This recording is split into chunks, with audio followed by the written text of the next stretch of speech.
What the fuck is up? Jason Bacon's in the house. Hercules in the house.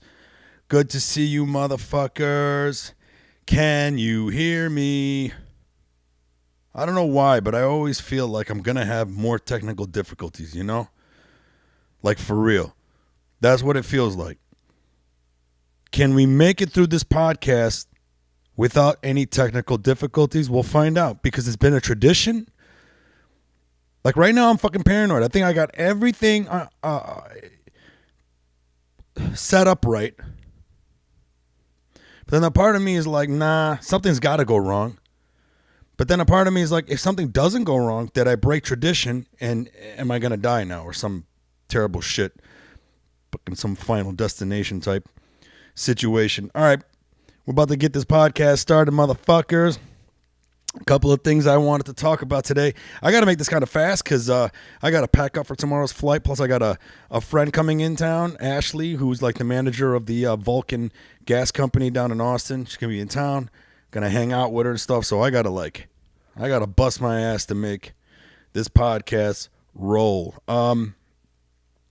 So here are the things I want to talk about before we get this thing started. I got bumped by Ron White at the Comedy Castle. Part of me feels like that sucks, but at the same time, part of me is like, hey, that ain't too bad.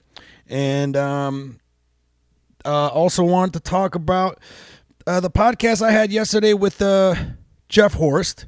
We kind of got into it about, Democrats and Republicans, and he's all like, oh, the Democrats ain't that bad, or they're not as bad as the Republicans. And I kind of wanted to talk about that, and then I kind of wanted to talk about ridiculous eyebrows. These eyebrows that women are doing right now, and how crazy it is that women are so concerned about their looks, and that we men, I think a lot of us really don't care about the makeup, and then they you find out that they only wear makeup to impress each other. It's really weird. Anyways, I kind of wanted to get into that. I'm going to try to make this as quick as possible. Maybe not too quick, but let's get this bitch started. Public Yemeni #1.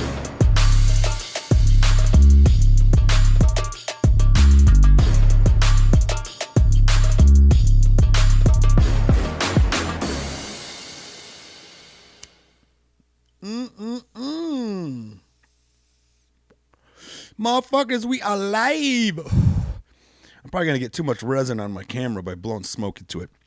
I hope you guys enjoyed the podcast yesterday that I had with Jeff Horst. I love Jeff. Jeff is a fucking great guy, man. He really is. He's a funny-ass comic. Cool-ass dude. And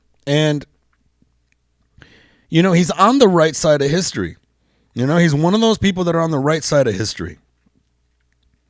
He's using his comedy to enlighten people about the plight of minorities and black people in America, especially at the hands of white people. And, dude, I think it's great. People like Jeff Horst are just amazing. That we have people like him in this world, That we have people like him who are really concerned about those that are downtrodden. Even with him being a vegan now, he's just fucking great guy, man. I love Jeff so much. But after talking to him yesterday, I was like, man, we are all fucking hypnotized by this two-party system. So much so that we think that the party that we vote for is a little bit better than the other party. Whether you're Republican, whether you're Democrat, whichever it is, you're going to look at the other party as evil. And what you can't realize is that they're both fucking evil. They're both evil by the default of having to fucking work with each other. Democrats cannot exist without Republicans. Nancy Pelosi cannot exist without Mitch McConnell. I don't know if many people understand that shit, or they can't see that shit. What's funny is that I know people that can see through that, but then they still play the game. Like yesterday, Jeff and I got into it. And after talking to him, I got to like watch the video again. I'm going to play some of it right now. I could have done a better job in cornering him in some of the deflections that he was throwing. I find that when we talk about politics in this country, because it's a two-party system and it's so polarized, we all act as if we're narcissists now, right? We talk to each other in a way about politics as a way that a toxic person in a relationship would, right? Like a toxic person in a relationship would, instead of meet you head on about the problem that you pose, they instead will try to deflect the problem onto another problem, or deflect the problem on you, or deflect the problem on something else, instead of actually going, hey, wait a minute, yeah, let's talk about this problem that you posed. Instead, you're going to get, I'll tell a Democrat something that I did that Obama did, which I love to do, especially as a liberal. I really want to focus on like how horrible Obama was, because in our minds we thought that, oh my God, he was such an amazing president. And when you really look into it, you're like, he's a fucking piece of shit. And the thing is that when you confront people about this stuff, what do? They won't talk about the problem. They deflect and gaslight, and they talk over you. And Jeff did that a lot yesterday during our podcast. And I don't think it's any fault of his, really. It's just his opinion.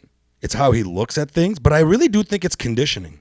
I think we've all been conditioned to look at our teams and be like, you know what? We're just going to protect this fucker. We're going to do whatever we can to just deflect any type of criticism of this person. I'm going to play you a little something from yesterday's podcast. It'll probably go for about 2 or 3 minutes. But I just want you to watch, okay? And I don't want you to watch this in a way that, like, you're looking down at Jeff or anything. This is a thing that I think all of us do, even myself.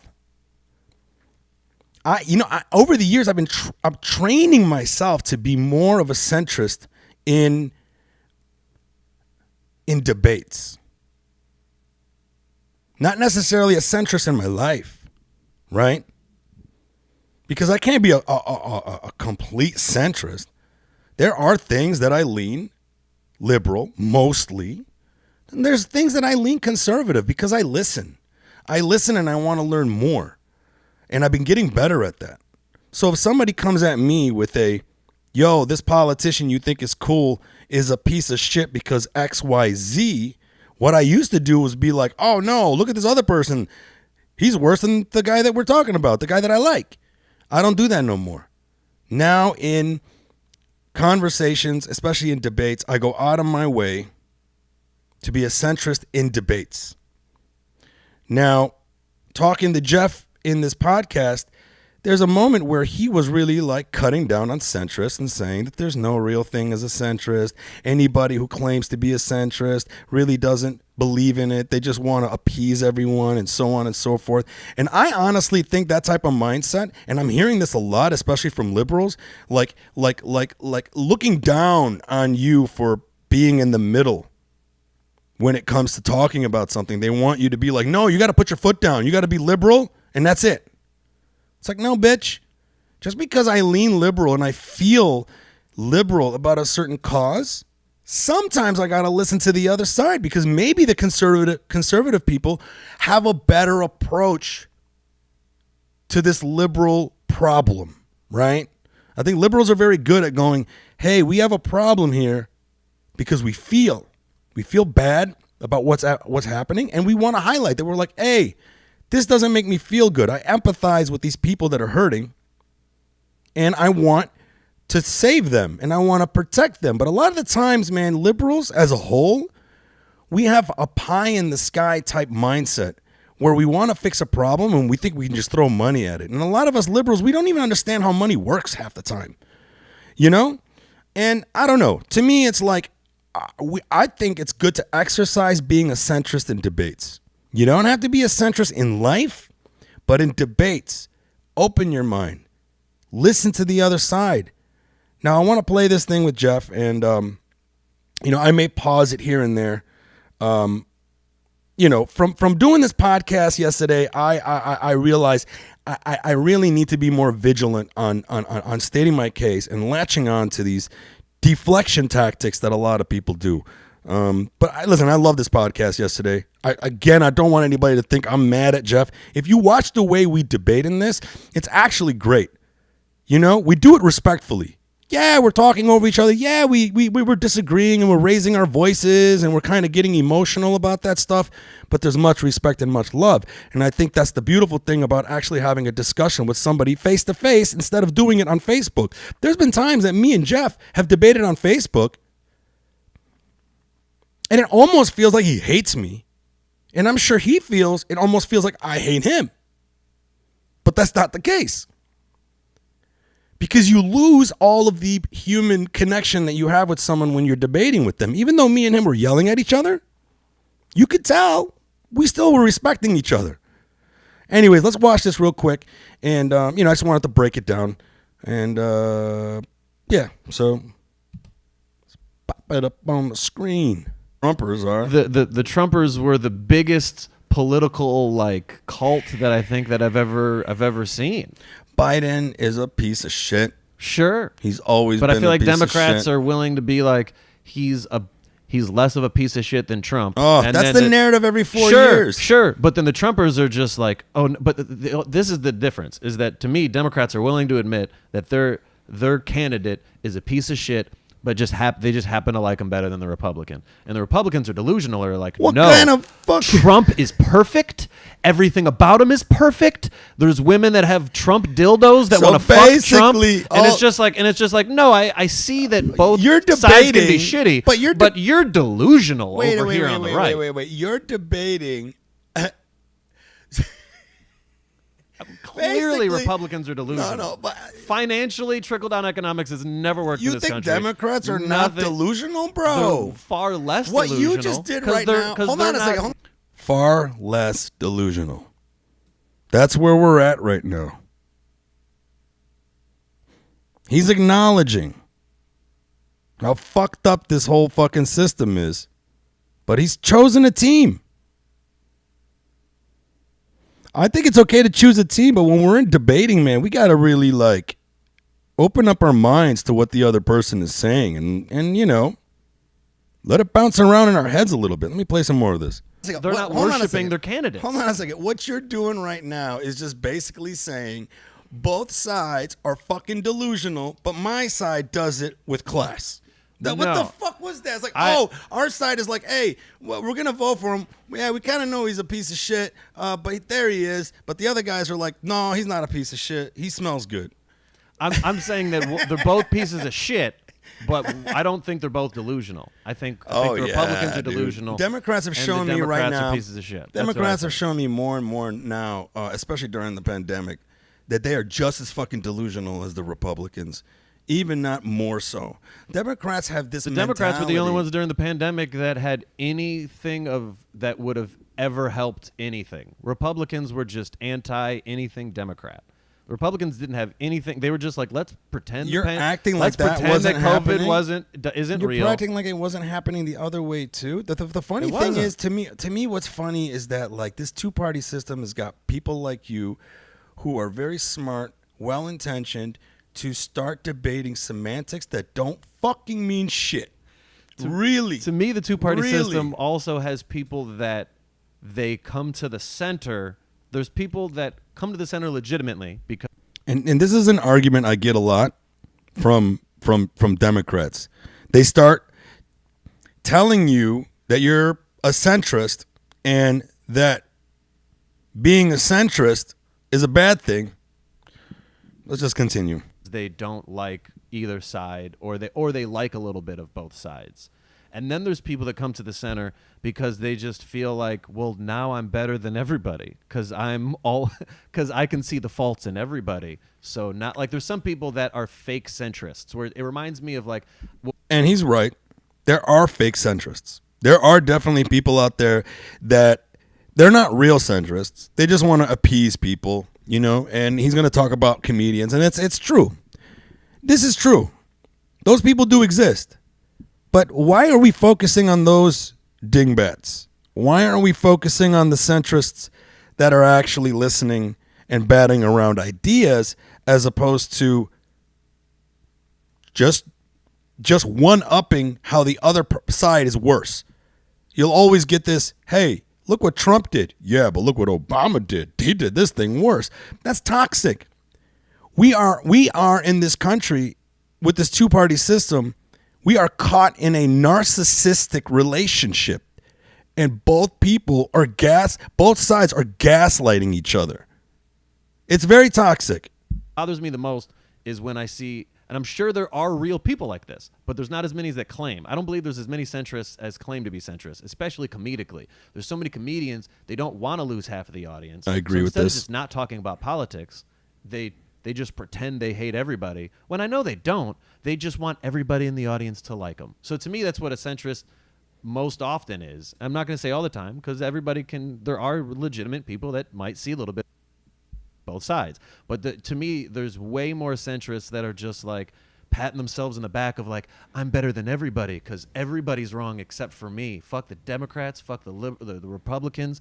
I got it. I found this magical recipe of all that that is in, and it's and they just bathe in their own self-righteousness. People like you are ruining this country. No, seriously. To me, people Republicans like you are ruining evil. this fucking country. To me, bro. Republicans are evil. Liberals Really? are pieces of shit. Oh my god. That's not great. Hold on a second. It's not great. Hold on a second. Talk about evil. What in the fuck does that mean? I gotta pause this for a second. Republicans are evil. Democrats are pieces of shits. Guys, this is where we're at right now. Basically, politics in America is this. Hey guys, on one side is a steaming hot bowl of shit. And then on the other side is another steaming hot bowl of shit, but this one has a cherry on top. And half of America is like, ooh, cherries. And then the other half is like, I can't have cherries, I'm on keto. This is politics in America right now, guys. What the fuck? Obama dropped 20,000 fucking bombs in the Middle East. You know, Trump did more than that. Boom! Did you just see what he did? If I told you a president that you didn't like dropped 20,000 bombs in the Middle East, you would investigate that. You would actually go, what? He did what? But we're not met with that anymore. Now we're met with, yeah, but look what the other guy did. Listen, I broke up with my last girlfriend because she was gaslighting me in that way.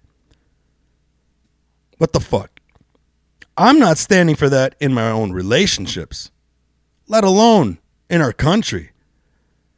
The majority of these people that use these gaslighting tactics to protect a political party that doesn't even fucking know or care about them is toxic. If somebody was to use that type of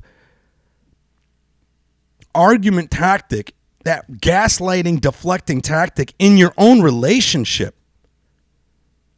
you would be like, this person needs to get the fuck out of my life. But yet in this country, the two-party system has got us playing this fucking game. And there we go, guys. You just fell into my trap. This is so fucking No, it's not a trap. I'm saying, why are you? It's so amazing. I'm saying you don't get to. That's what I said. Evil and piece of shit. That doesn't make. That's what I said. More is worse. Hold on a second. You want to go more is worse? Let's do this then. You got to stop thinking in a clock that only happens after Trump. Let's go before that. Let's go Bush. before. Hold on. Before then, Bush was the worst president of all time. Let's go before that. Well, not worse. So Reagan. Bush. You see how he only stuck onto Republicans? I go, let's go before Trump. And he skips Obama. And he goes, yeah, Bush was a horrible president. Well, not before that. Then he skips Clinton, the other Bush. I'm sorry, but when I see people talking like this, man, it's like I just want to shake them. You know, I really want to be like, yo, wake the fuck up. Wake the fuck up. Mr. War Criminal himself, who everyone doesn't have a problem calling a war criminal because he's white. Mm-hmm. Then we get a black president who comes in and tells us that he's going to reduce the wars. Takes us from 2 wars to fucking 7. Sure. Yeah. Drops 20,000 bombs. Becomes one of the first presidents to run out of bombs. Does a fucking drone program in Yemen, obliterating my fucking homeland. Nobody in this fucking country gave a shit because our media, which leans left, was only reporting other fucking shit because they loved Obama. Sure. And then all of a sudden Trump becomes president, and now, oh my God, he increased the bombing in Yemen. So fuck both of them is what you're saying, right? Why are you signaling Obama as if he's the only one I'm saying, when they've all done fuck this? what you said earlier, that Democrats are not evil. Oh, so you're just basing evil only on who bombs where you're from. Is that what you're specifying? He's not the first person to throw that argument to me, and I think it's sick. I think it's a talking point that a lot of like Democrats are running around with. They try to minimize the fact that my homeland is getting blown up by their president by saying stuff like this. Oh, so the only thing that matters in this world is your people getting obliterated by our bombs? I have family over there. I would say that's very important. Arab lives don't matter to us in this country. I love Jeff, but I highly doubt he would be speaking like that if the country we were bombing were Jewish people. That's a fucking fact. And that's no fault to anybody else. We're just programmed to feel that it's okay to talk like this.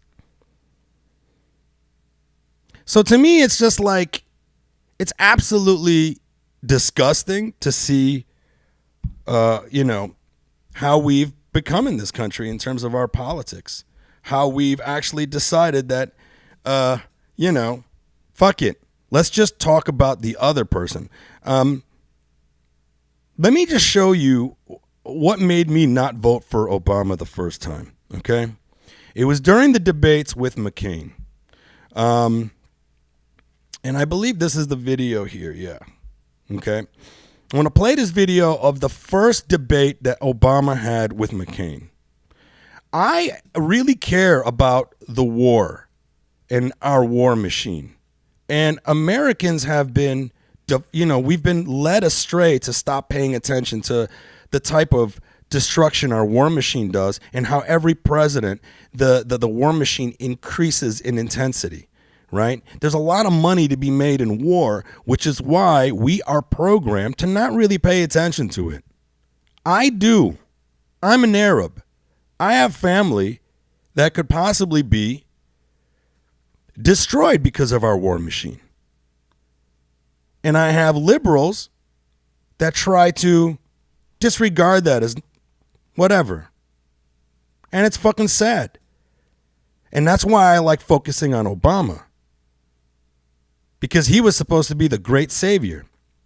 Now, I don't know if anybody remembers when Obama was running for president, as he was running to be the sole Democrat to be nominated as the presidential nominee, meaning that he was now debating against Democrats to get the Democrats to say, yes, we want you to be the presidential nominee. All he was talking about was ending the war in Iraq, ending the war in Iraq, ending the war in Iraq, anti-war. We don't need to be in Iraq. They had nothing to do with 9/11. There were no weapons of mass destruction. Let's get out of Iraq. Let's end the wars. And then he finally became the sole Democrat to go up against McCain. And in the first debates, you can see what I'm going to play right here. His signaling to the military-industrial complex that even though he said we should end the war in Iraq, he was going to make sure that they knew that if you made me president, I will keep you in business. This when I saw this in 2008, that's when I was like, I'm voting third party, because I'm not going to allow my soul, even if that thing doesn't exist, even if it exists, to be attached to a fucking warmonger. This is before he became president, and I saw the writing on the wall right when he said this. Now, McCain and Obama were debating about what to do with Iraq. Now listen to what Obama says. Let me make sure I got the, all right.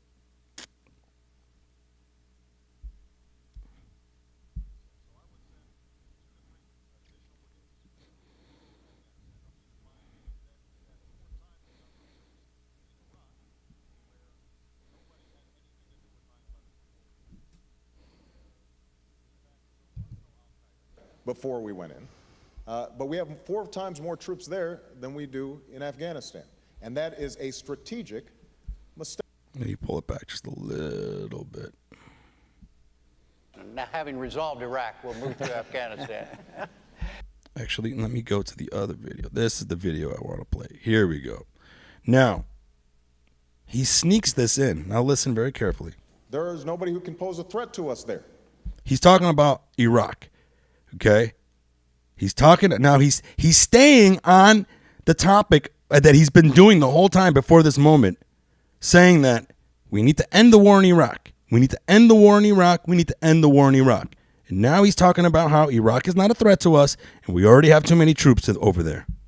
This is a time when bin Laden was still out. And now they've reconstituted themselves. Secretary of Defense Robert Gates himself acknowledges the war on terrorism started in Afghanistan, and it needs to end there. But we can't do it if we are not willing to give Iraq back its country. Now, what I've said is we should end this war responsibly. We should do it in phases. But in 16 months, we should be able to reduce our combat troops, provide some relief to military families and our troops, and bolster our efforts in Afghanistan so that we can capture and kill bin Laden and crush al-Qaeda. And right now, the commanders in Afghanistan, as well as Admiral Mullen. Did you guys see what he just did there? Basically, what he just did there was, for the entire time he was debating Democrats, hey, no more war. Got to pull out of Iraq. Then he gets nominated. Now he's on the stage with McCain, and he's like I said, we need to pull out of Iraq, but focus our attention on Afghanistan. All that is, motherfuckers, is just a way for the machine to keep going. The military machine will always keep going if we keep voting fucking turds like Obama, Bush, Trump, you fucking name it. I mean, here's the thing. And I hate to fucking do this because, like, you know, Democrats hate fucking hearing this fucking shit. You know, they talk about how, like, Republicans are delusional. Fucking Democrats are so fucking delusional. So delusional. America dropped 26,171 bombs in 2016. Especially towards the end of Obama's presidency. He ramped it up big time. And like it says right here, what does the administration have to show for 8 years of fighting on so many fronts? Terrorism has spread, no wars have been won, and the Middle East is consumed by more chaos and divisions than when candidate Barack Obama declared his opposition to the invasion of Iraq. 26,000 fucking bombs, people.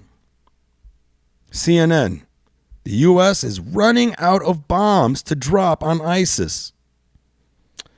So listen, I mean, I'm just highlighting this just one more time. Anybody who watches this, please stop picking a team. You're ruining America. We're fucking ruining it. When I told fucking Jeff that he's ruining America, you fucking are. Sure, you're helping with what you're doing in terms of bringing justice and highlighting what's happening to black people. But then you're being pimped out by this fucking machine that all it does is pimp you out to keep them in business. Like I said before, Nancy Pelosi cannot exist without Mitch McConnell. She needs the boogeyman. She needs Trump. She needs Trump to be this thing that's out there for her to be like, look at how bad this man is. Give me money so I win next time. And that's the game that we're fucking playing.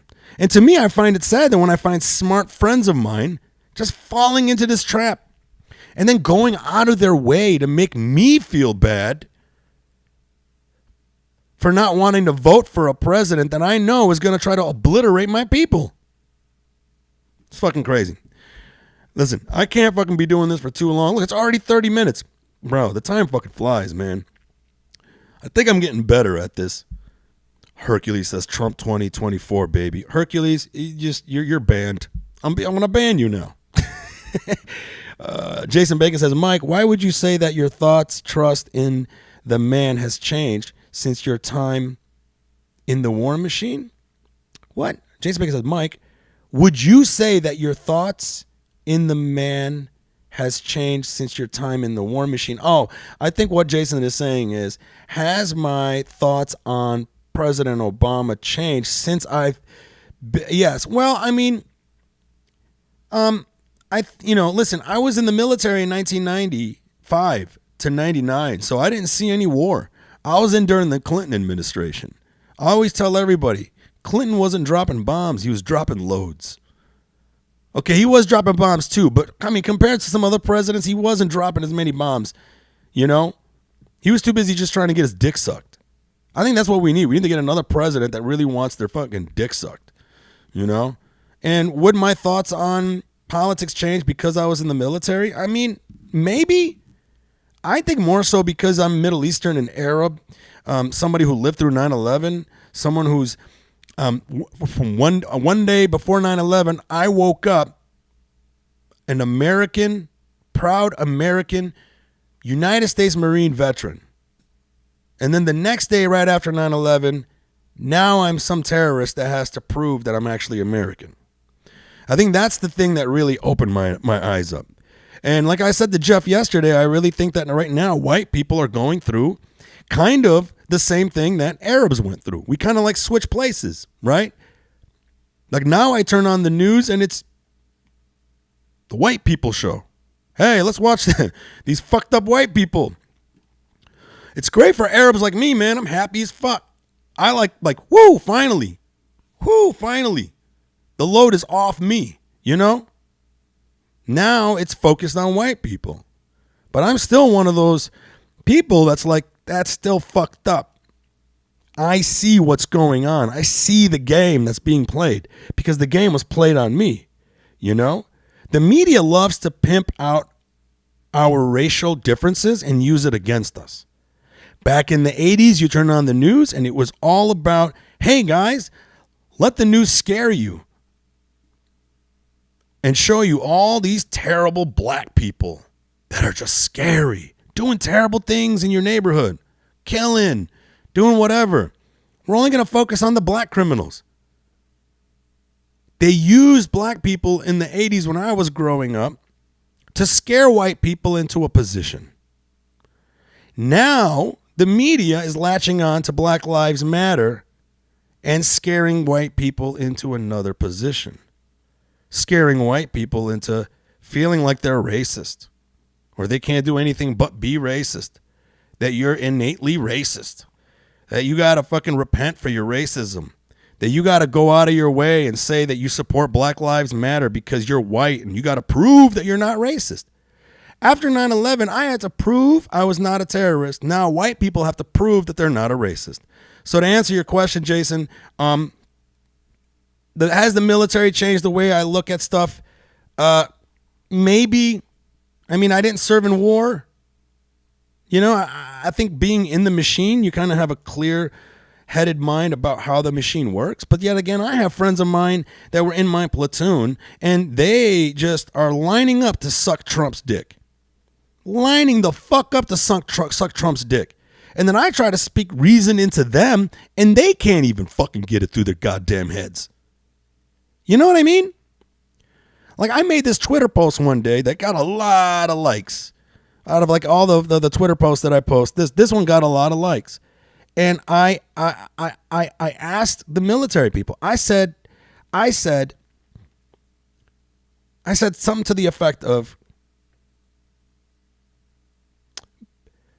people in the military are trained to lead by example.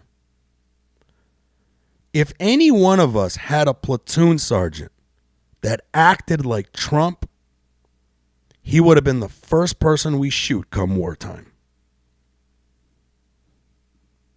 That's a fucking fact. If we don't shoot him, we're going to hate that motherfucker. We're going to despise that motherfucker. Because that's not a leader. Trump is not a leader. Obama was a piece of shit in policy, but at least he had leadership qualities. He had the ability to calm people down, bring people together, highlight the fact that we shouldn't be hating other groups and other Americans, you know, for being a specific race or whatever. That's good leadership qualities. That's one thing I'll definitely give Obama. Trump was a piece of fucking shit. One of the worst leaders I've ever witnessed. And I have Marine buddies of mine who are good leaders. And they can't fucking see or even put themselves in the mindset that if Trump was in our unit, he's the first motherfucker to catch a bullet. Let me look through the comments here real quick before I move on to the next topic. Jason Bacon, you went too low. Have your thoughts, trusts change with your time? What? With your time in the military? I know a few that have come out with little to no trust in the government after their time. Well, yeah, I mean, listen, I think coming out of the military made me realize that government is trash, that government is wasteful, government is lazy, everything that we thought was true is not true. There's a lot of lying and bullshit that goes on in government. Like even in my unit, whenever the colonel or like some big wig brigadier general would come and visit our unit, you know what they would do? They would order all the fat Marines to stay in their rooms. Because it's about posturing. You can't have fat Marines. When you have fat Marines, you have to shame them and try to push them to not be fat. But if you have fat Marines in your unit and your boss is coming, better fucking hide those fatzos. That's all the government is. That right there that I gave you an example resonates throughout government. That bullshit. Extrapolate that to the Kennedy assassination. Magic bullet? Look up magic bullet. Why is it that when the government deals in conspiracy and then they give us some stupid fucking explanation like magic bullet, we go, oh yeah, guess it was a magic bullet. But imagine if just one black criminal tried to use that as an example. Hey, it was a magic bullet. Bitch, you're catching a magic bullet. So, Hercules says, F these customers trying to watch the podcast. The fuck you talking about, Hercules? Oh, these guys are having a flame war. Okay. All right, well, I'm going to move on to the next topic because I got to get going. Really quick, guys. We got to fucking talk about some really fucking important motherfucking shit, people. I am just look at this. What the fuck?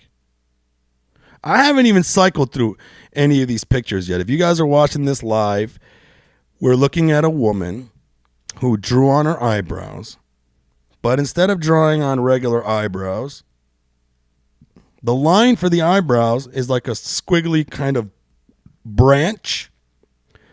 And then it's got leaves coming out of them, and then the leaves are colored green. So basically, she got like poison ivy as eyebrows. This eyebrow thing is getting out of control, man. Look at this girl right here. She thinks she's Goku from Dragon Ball Z. You know? Get the fuck out of here, man. And here's the thing. What the fuck? Guys, you got to watch this shit live, man. Oh, my God. It's like if Kiss was Latina. The band Kiss. I mean, wow. I know Latina girls take the eyebrow game to a very disturbing level. Okay.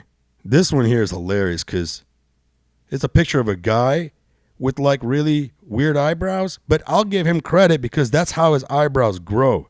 So basically he has a unibrow on the top of his head, which looks like he's got a mustache on the top of his head, and then he's got the same type of mustache just as a mustache.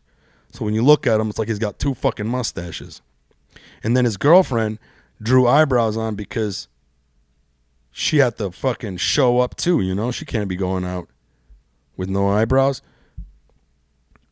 I mean, okay, well, that's natural. She's just growing her eyebrows natural. And this is the thing. Oh, my God. Really? Really? This lady didn't even put any curvature in her eyebrows. They're just latitude lines. Jesus. Okay. Well, here's the thing that oh, my God. I want to keep talking, but as I cycle through these pictures, man. Yo. And here's the thing, man. I don't know if you guys and ladies have noticed, but more and more women are starting to have the most ridiculous eyebrows. And it honestly is fucking up my dating life. I'm not even gonna lie.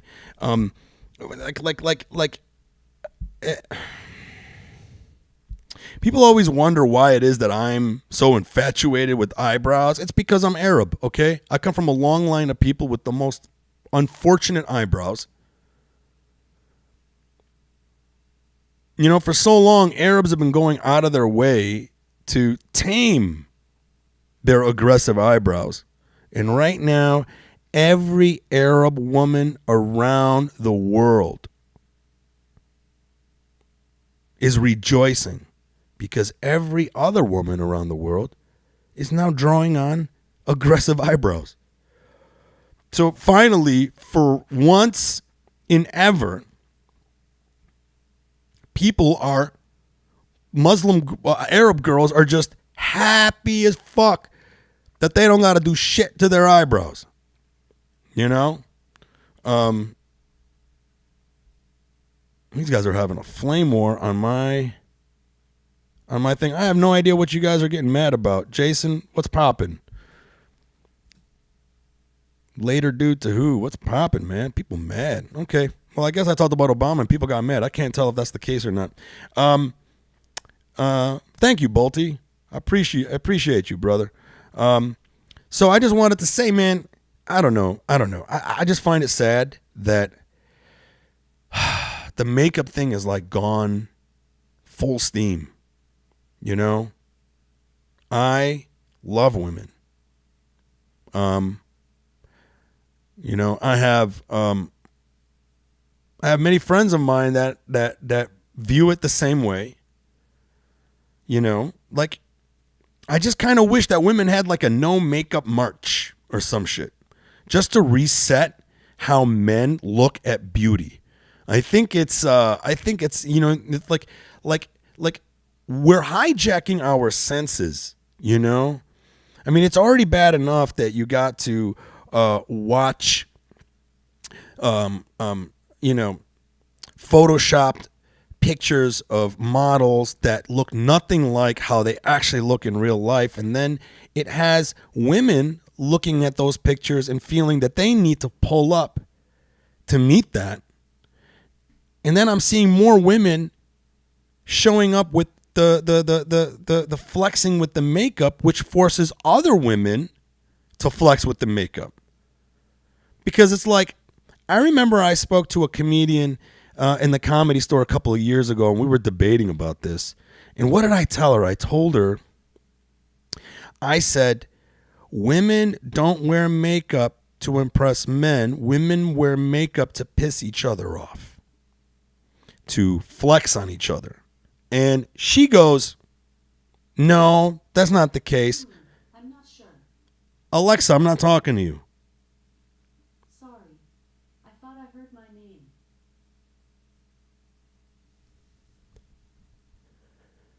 I just got fucking heckled by Alexa. Anyways, where the fuck was I?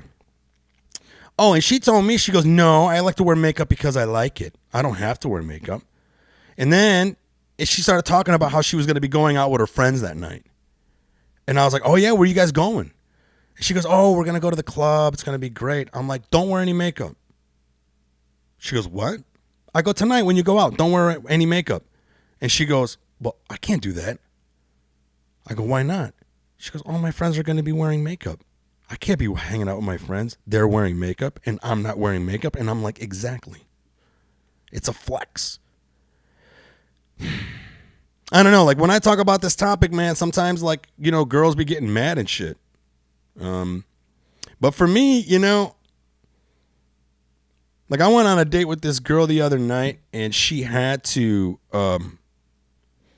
you know, she was like, oh, you know, I need time to get ready. And then I told her I really didn't have much time because I only had like a small window and I still wanted to meet her.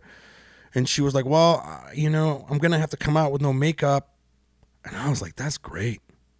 That's everything I want in life.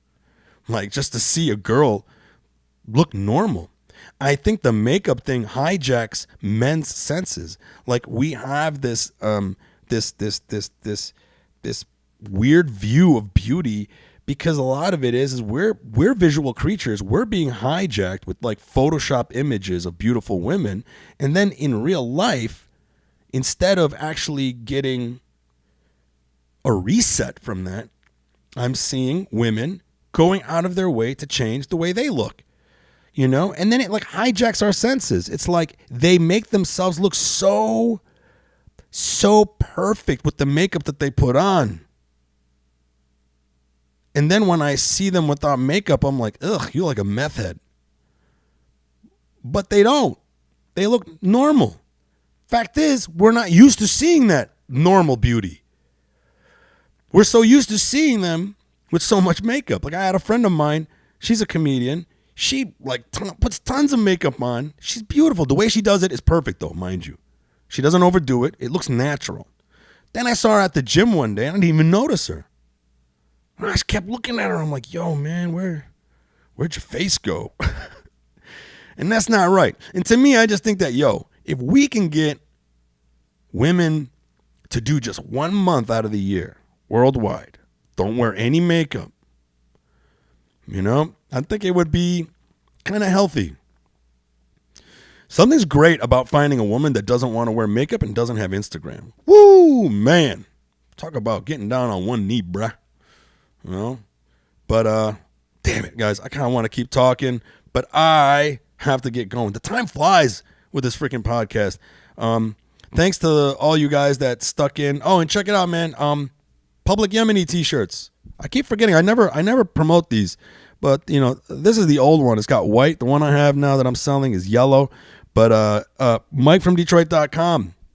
Copy one. I also got a Drop Bacon Not Bombs t-shirt. I got to, like, promote more. Anyways, guys, I hope you enjoyed my little rant today.